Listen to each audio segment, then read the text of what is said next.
Hola, estamos aquí con un nuevo video de Conversemos un Café. En este vamos a hablar sobre los distintos tipos de equipos que podemos incorporar a nuestros procesos y en qué debemos fijarnos para que esto sea eficiente. Bueno, los invito a ver el video y también espero sus comentarios y las ideas que nos puedan aportar para ver otras opciones de video. Bueno, esperamos sus comentarios. Las líneas de productos que vamos a considerar hoy día para hablar de tecnología son básicamente los escáneres, las impresoras de etiquetas, los capturadores de datos y los kioscos de autoatención o autoservicio. A continuación vamos a partir por cada una de estas líneas viendo cómo estas soluciones de captura de datos, identificación y autoatención aportan valor a tu operación. Para seleccionar un escáner adecuado, debo considerar algunos elementos. Por ejemplo, ¿dónde lo voy a usar? Es decir, es muy distinto usarlo dentro de un área de un retail a usarlo, por ejemplo, dentro de una bodega, un frigorífico o en exteriores. Ese es un punto importante.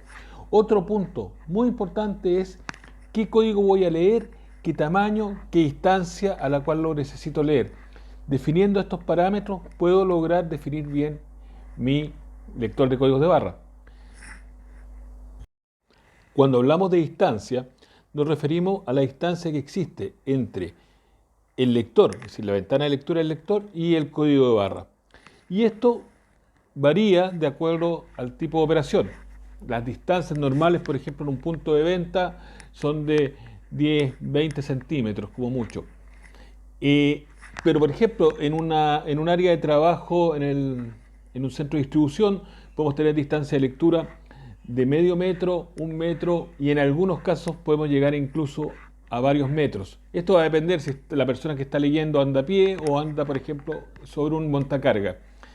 Esto define el tamaño del código, esto lo define el tamaño del código barra por un lado, pero también la capacidad de lectura a distancia del escáner. Ese es uno de los puntos relevantes a la hora de definir el tipo de lector asociado al lugar donde se va a usar y a la distancia de lectura en función del tamaño del código de barra que se va a estar leyendo. Otro punto importante es cómo son los productos que voy a leer. Es decir, si voy a leer la etiqueta de un pallet, la voy a leer etiquetas de cajas, o también si voy a leer etiquetas de prendas de vestuario, de repuestos de automóviles, elementos de retail, abarrotes. Hay que definir bien cuáles son los elementos, cómo es su materialidad, cómo se manipulan, porque eso va a depender si voy a usar un escáner de mano, un escáner inalámbrico, o quizás voy a usar un escáner vestible, ya sea un anillo o un guante. Esa definición es primordial porque me permite mejorar la operación completa. Finalmente, debo determinar también aquí cómo voy a conectar. Es decir, si me voy a conectar a una terminal portátil, me voy a conectar a un punto fijo de lectura, a una tablet, a un punto de venta, etc. Y ya definido eso, también tengo que definir el medio a través del cual me voy a conectar. A través de un cable, a través de un cable serial, a través de un cable de conexión directa, a través de una conexión Bluetooth, una conexión USB, etcétera. Esas definiciones son las que completan el círculo para después decir este es el escáner correcto para la operación que he definido. Considerando esto, ya tenemos todos los elementos necesarios con los cuales yo puedo salir al mercado y decir, ok, busco un escáner que se adecue a mi operación y que me va a beneficiar a mi operación. Una vez visto lo de los escáneres, veremos qué es lo que tendremos que considerar para poder seleccionar de forma adecuada una impresora de etiquetas. Los temas los vemos a continuación. El primer punto que debemos considerar es qué se va a imprimir. Es decir, si es una etiqueta autoadhesiva, si es una etiqueta de papel cuché o una etiqueta para contacto de alimentos. También si el material es papel, es sintético o si es una etiqueta térmica directa, es decir, se usa o no usa cinta de impresión. Con estos elementos podemos definir la base de la impresora, es decir, qué impresora nos va a servir para la función de impresión de las etiquetas que hemos seleccionado. Luego de definir qué se va a imprimir, debemos considerar qué cantidad vamos a imprimir. Es decir, el volumen total de etiquetas que necesitamos imprimir en relación al tiempo en que quiero imprimirla. No es lo mismo imprimir 1000 etiquetas en 8 horas de trabajo que 1000 etiquetas en 1 hora de trabajo. Eso define el tipo de impresora, la velocidad y la resistencia en horas de trabajo también continua. La velocidad es relevante en función también de que podamos definir que esa cantidad de etiquetas que se van a imprimir son en paquetes extensivos y no en unidades individuales. Tal como ya lo habíamos dicho, la cantidad de horas que va a trabajar una impresora es muy importante. Esto porque es muy diferente tener una impresora trabajando durante periodos extensos, emitiendo grandes cantidades de etiquetas de forma continua, a una impresora que emite pequeñas cantidades de etiquetas o bien etiquetas de a una en función de la demanda. Eso define el tipo de impresora, si es industrial, si es de escritorio, porque eso también le da la capacidad de mayor o menor trabajo durante el periodo definido. Debemos considerar dónde va a estar ubicada la impresora, es decir, el ambiente de trabajo. Si es un ambiente frío, un ambiente de oficina, va a afectar el desempeño de la impresora. Si la impresora no es adecuada para el ambiente de trabajo, va a fallar antes, va a tener problemas, nos va a generar inconvenientes en la operación. Por eso, la definición del ambiente de trabajo es muy importante a la hora de definir una impresora. Y finalmente, un punto muy importante es a qué nos vamos a conectar. Es decir, si la impresora va a estar conectada vía Wi-Fi, Bluetooth, conexión de red, a un PC, a una terminal móvil o quizá a un punto de venta, o va a ser una impresora de red. Eso también es importante porque tenemos que definir la comunicación de la impresora con los sistemas primeros. También es posible utilizar impresoras independientes, es decir, impresoras a las cuales se les carga un aplicativo y que son capaces de trabajar en forma absolutamente autónoma. Para eso tenemos que definir bien cómo y con qué nos vamos a conectar y así poder tener una máquina que funcione en forma eficiente en el punto seleccionado. El mundo de los capturadores de datos es bastante diverso, poseen diferentes estructuras, formatos y están hechos para ser usados en diferentes áreas de trabajo.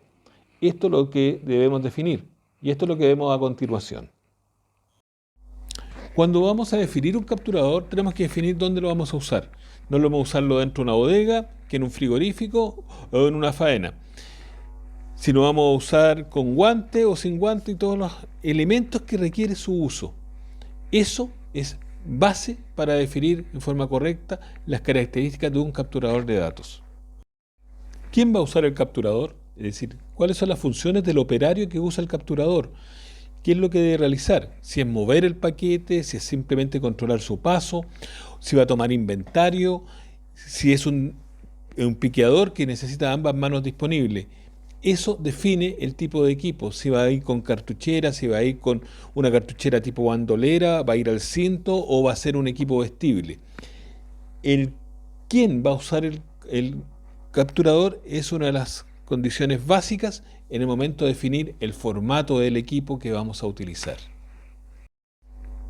Ya lo mencionamos de paso, pero es sumamente importante. ¿Cuál es la función que realiza el operario?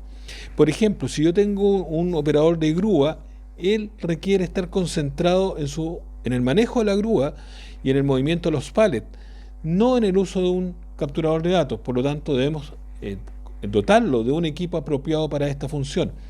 O bien, vamos a tener un piqueador. El piqueador necesita tener normalmente ambas manos libres si es que está piqueando elementos pequeños. O un despachador que va a tener que llegar de cara a un usuario final para pedirle alguna información, una firma o el llenado de un documento. ¿Quién va a usar el equipo? Define el formato del equipo. Y al definir de forma correcta el formato, logramos la maximización de la inversión que hemos realizado. Es decir, que las operaciones se ejecuten en las mejores condiciones posibles, en el menor tiempo posible y con el menor riesgo asociado a la operación en sí. Una vez definido lo anterior, tenemos que definir también el producto y en eso considerar, por ejemplo, qué es los elementos que vamos a leer, las distancias a las cuales los vamos a leer y definir el tipo de lector, por ejemplo, de código de barras que requerimos en el equipo, o quizá un lector RFID, si es que estamos usando tecnología RFID.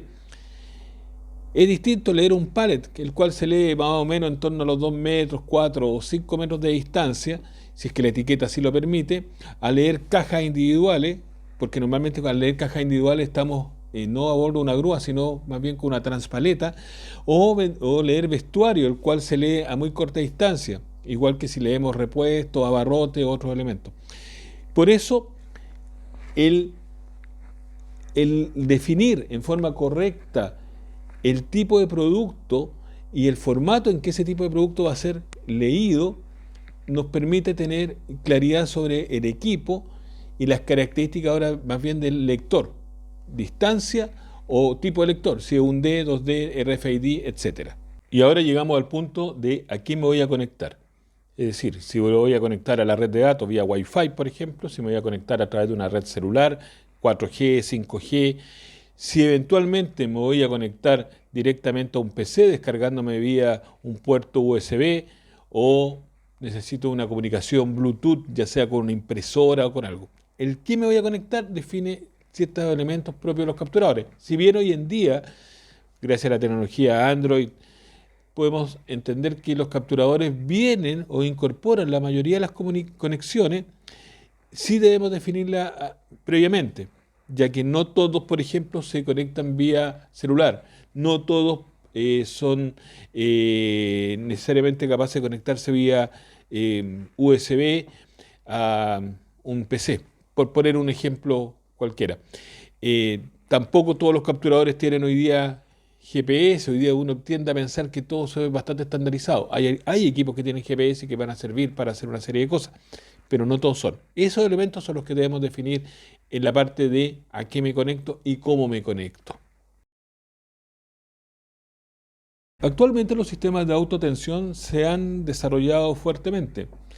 Esto ha hecho que aparezcan estos sistemas en diferentes partes con mayor o menor capacidad de servicio hacia los usuarios. Por lo tanto, poderlos definir para tener un sistema de autotensión adecuado es muy importante.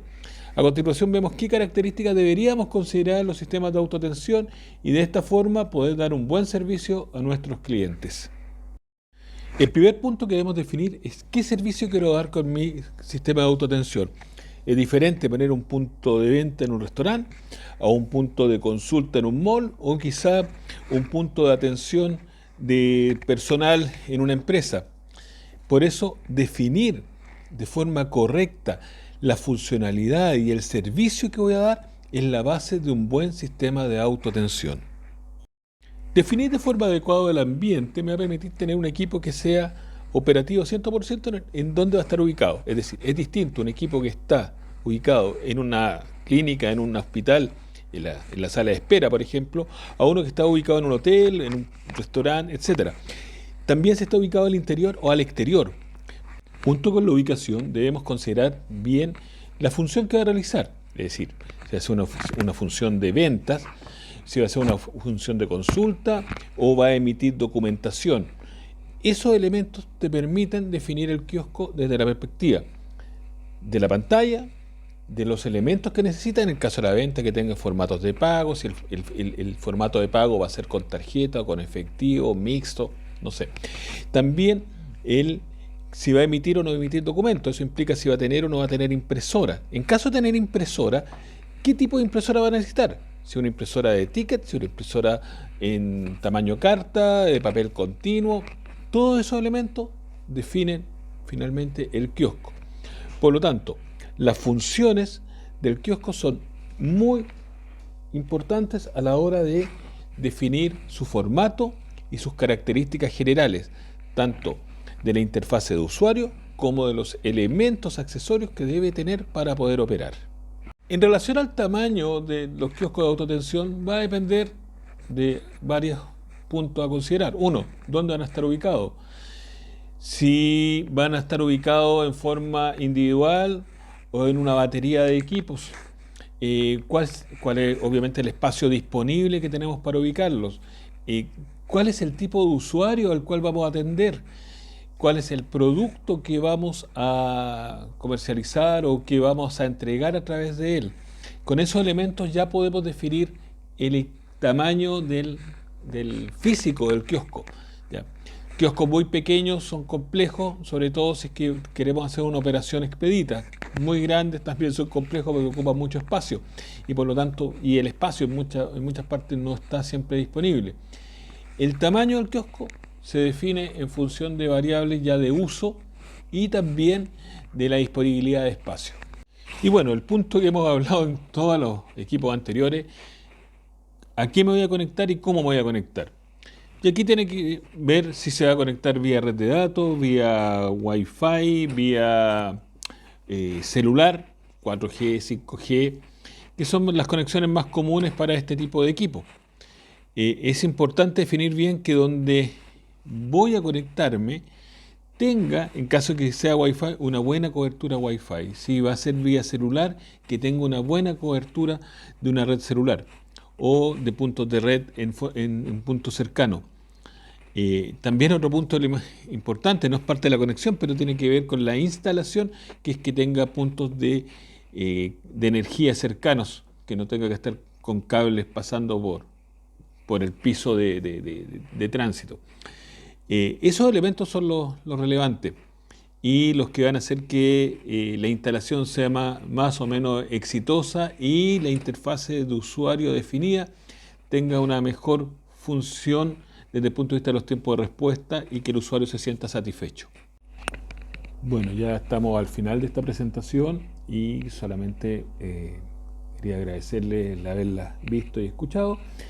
Y también recordarles que en Logística y Soluciones los esperamos para poder abordar proyectos de esta naturaleza. Consúltenos, nos gusta poder aportar en el desarrollo de las empresas, aportar conocimiento y aportar la experiencia ganada ya en largos años de incorporar tecnología a distintos procesos. Logística y Soluciones nos pueden ubicar a través de nuestro sitio web www.logisticysoluciones.cl, a través de nuestra email info@logisticysoluciones.cl o también ver nuestro Instagram @logisticysoluciones. Los esperamos, ojalá les haya servido esta presentación y esperamos sus comentarios. También, si tienen alguna idea de algún tema que sea de interés, encantado de poderlo ver y ver cómo podemos aportar en eso. Gracias y nos vemos pronto.